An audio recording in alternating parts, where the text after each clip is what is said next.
I wanted to become a firefighter because my father was a firefighter. Basically, something I wanted to do since I was very young. I was brought up around the fire service and, playing with fire engines and all that type of thing. And it was like a job that I idolised. So it was, seeing my father do that job and wanted to be part of it. I Also, it's been, like I say, I went to uni doing a different career. I went down the sport line. I've always been quite active and working as part of a team and, sort of a people's person. And I originally joined the retained, and then from there I got a taste for what it was like working in the fire and rescue service. And I think I applied 5 times to get into the whole time. And, I was lucky enough to join Nottinghamshire. And then from there, my career's been going, from strength to strength. I'm extremely passionate about it and just looking to basically do as well as I possibly can in the organisation.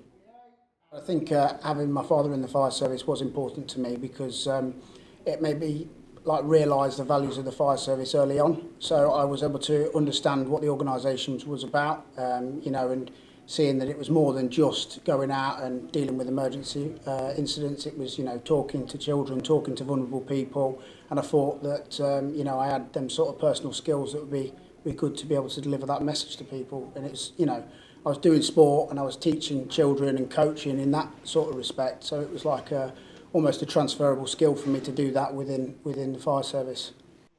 My favourite thing about being a firefighter for me is that every day is different. When I turn up to work, I don't know what's going to happen that day. Obviously, we do have a plan, and being a watch manager, obviously, I'm able to now be influential in what we plan to do that day. But it always changes, so you have to be quite flexible and be able to adapt to the change. So one day I could come to work and we could have an incident straight away before I almost even start. Other days it could be a little bit more time, or we could be doing community activities that arise.